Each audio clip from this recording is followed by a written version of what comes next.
So this game, I was like really positive, coming to myself, everything I'm about to do. That got me out of my shell, and I'm just generally like more happy. Love it. I was like, wow, first half, few rounds in, I'm like, this is Radiant Kaifa. Oh shit. And then there was a butt. And it wasn't, you know, a big, plump, juicy butt that you want to grab onto. It was one of those old man butts you find in the men's change room. So at that point, it was just like, yeah, we need to have a talk. Specifically, what we need to have a talk about is numbers callouts and ranges. By you calling out the numbers before you do things, it should cue in your brain, oh, my protocol is this, right? And that way we're not seeing old man butts anymore. What do you notice on screen? 5v4. We got numbers. Good. Thank God you're looking at that. I always am. I don't know. It's another thing that I need to like learn to calm, I guess. Yeah. Yeah, you have to comment. That's definitely one of the things that I want you to start actively doing. I assigned homework to one of my immortal students now, but I want to give to you as well. It's to play some swift plays where you're actively just working on looking here, looking here, looking here. So what you're gonna do is, I don't really care about the results. I don't care if you lose every gunfight. I just want you to focus on this. So every time someone dies, you call out the number situation. You just say it to yourself in the recording. Omen killed Jet, 5v4. That fight happened here. And you just say it to yourself. And it's gonna be slow as shit, but then eventually you don't have to say it. You just think it. Because that 5v4 will cue you to know what you're supposed to do in the protocol. This is gonna be another rule I need you to write down. Okay. You are not allowed to crouch during an eco run. This. And I love this mistake here because you don't get punished here, but you will later on in the game. Movement is your best friend on eco rounds, regardless of what side you're on, whether you be the one with the gun or you be the one with the sheriff. So at the beginning of the round, when you press tab, I want you to say it's an eco round. And that's not just to like say it for yourself, but to say it to your teammates too. This is an eco round, guys. They have no money. At the beginning of the round, you should be pressing tab. Neon, I'm gonna smoke right here. I want you to grab orb. Okay. Because you've built rapport with Vessel, you're allowed to say this. But in a normal circumstance, let's say we lost that pistol, let's say we haven't built the rapport, that is a command. Commands are big no-nos in ranked. Why? Because commands influence people's egos. Influences your ego because you think you know the right play, and it influences their ego in terms of them lashing out at you more often than not. You gotta understand that people in Valorant ranked are very sensitive people. So as soon as you start commanding, this is a point where they'll say, no, Kaifa, go yourself. So how can we word this differently so that it's less of a command and more of a suggestion? It would be like, hey Neon, would you like to grab orb if I smoke? Yeah. Right here? Beautiful. Bang on. That's what I wrote down in my notes too. Somebody defuse, somebody defuse, somebody defuse. Okay. Instead of saying somebody defuse, I want you to either take the reins and defuse yourself, or you specifically call out a name. Neon, can you defuse? Raze, can you defuse? Chamber, can you defuse? That's priority. Because when you say somebody defuse, all three of them are gonna be like, huh? And then they all look towards the bomb, and then Sky comes out and shoots all three of them in the head. Then it's on you. Last week's lesson, if you have sight, plant in the wide open. Yes. Right? It won me in so many games because of that. It's one of the most underrated things. People in your rank don't do it. Like, think about it. It's 4 seconds for you to plant. It's 7 seconds for them to defuse. 7 seconds in the open is an eternity. They're like stressed as shit. So post plant starts with one of these two factors. Back lane control, which means you're physically like in here or here sort of thing, right? And you know there can't be anyone else there. Or if you get 2 frags on site, typically. On this bomb site, it's 3 frags. So every other bomb site's a little bit different, but most of them are like 2 frags. Like if you're on Haven, it's 2 frags usually, right? So if you got that, you plant open basically. I don't mind you killing this person, but if you kill this person, you fall off and live. There's no need to challenge forward. If you wanted both of them, you keep following the Jet and you kill the Cypher first, then kill the Jet afterward. Because you don't want this 50-50. There's no sense in taking a 50-50 here. He's warning you that he's going to swing, and he has to swing. This is like a big advertisement, like, I'm gonna use this and I'm going to run across your screen. Like, now, on top of this, I do it twice. you do. It's like, bro, this is where I talk about you need to call out numbers. You have to call the numbers out because you're not holding yourself accountable. Not CC. The last one's CT. I don't care if they're CT. Back the hell up. get out of here. There is no world where we should be challenging this Brimstone. You just say 2v1? You want to play off-site here? Do you have your nade? Let's play off-site. Let's play off-site. Wait for a tap. You just both play in garden. You're good. It's over. Okay. It's 2v1. Just play here. Okay? Now, here's the thing. This is active. Okay? Yes. If you fight forward and you do this properly, which is just basically shoot some shots and fall back and make him worry about you the entire time, he halts this. This is no net positive, and the fight is just giving them what they need to win the round. Okay? Whoa, what are we doing? We gotta secure this dub, bro. I agree, Raze. We have 1 or 2 long, by the way. Map control, bro. We have long.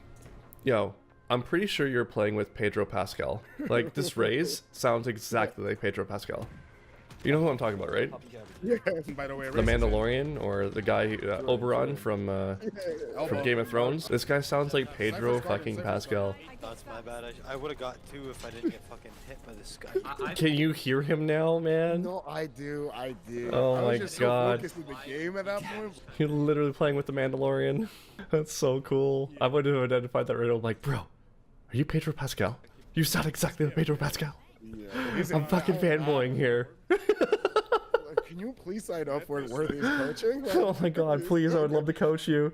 Want to get coached? Join this Discord. We have free and paid coaching options. Can't wait to see you there. Enjoy the video. With great power comes great responsibility. You have great power here. I just need you to calm down with it.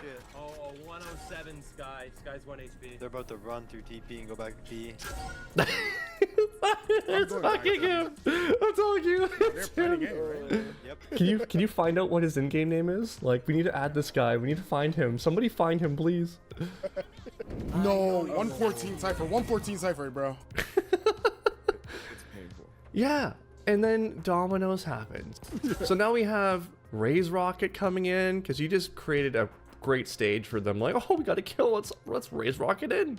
Let's Brimstone ult here. You know, like this should have been the Brimstone ult. Unfortunately, our Brimstone over here is a terrible teacher. And now the round just starts falling apart because you gave them that stage. Right? 114 Cypher, though. You guys are good here. So both of these plays don't happen, and it's directly your responsibility for that.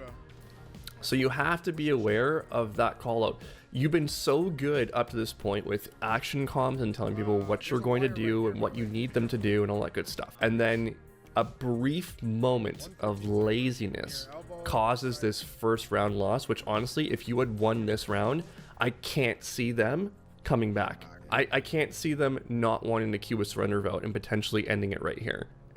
This might have been a short VOD for you, literally. I had a general note of how many rounds I lost because of like one bad decision from my end, right? Yeah. And like I surmounted 6, but like it goes deeper than that. Yep. And it all comes down to you calling numbers, man. That's what it is.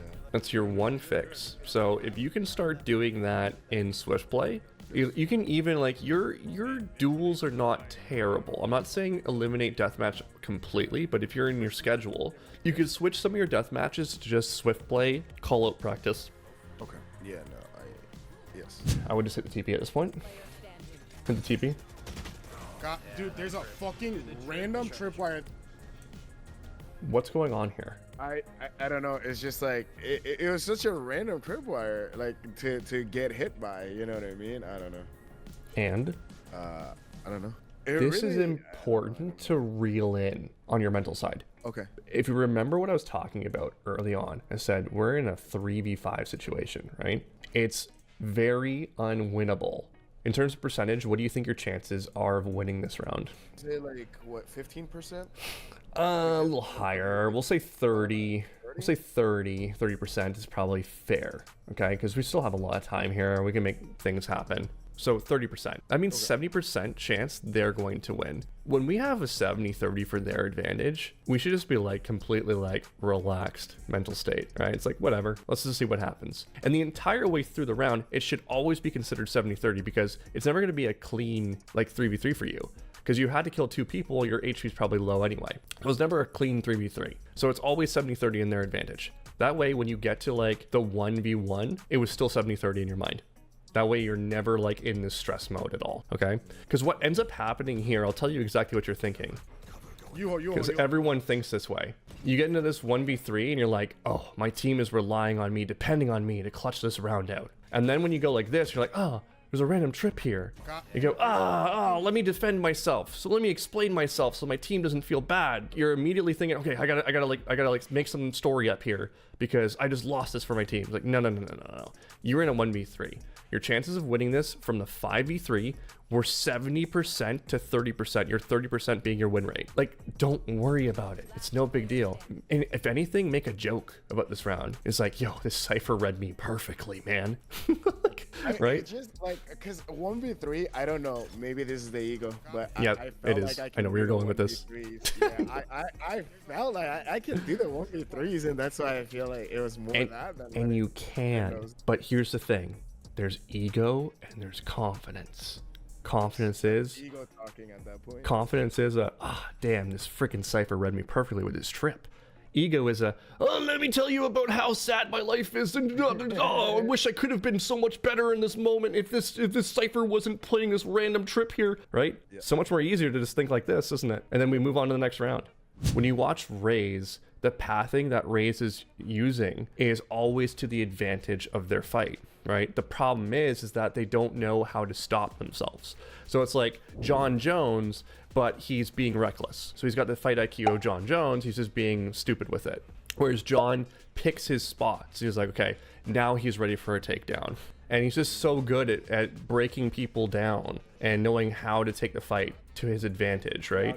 No different here. But Raze doesn't know how to control themselves. So if you can control the Raze, like this is the kind of person that, like, again, I look at people like Tens, for example. Tens does so many dumb things where it's just like you have so much talent with your gunfights. You're just making your life that much more difficult and lives of your teammates that much more difficult by some of the fights that you take. Right? Go, Neon. Go. He's like one of my guys where if there was anyone I wanted to coach at all in this game, like Tens is up there. Because this is like, if I can just reel him in just a few seconds here and there for a couple of these fights, this guy will be unstoppable, literally unstoppable. A lot of these young kids have so much talent when it comes to that. Just don't go here, okay? We wrap.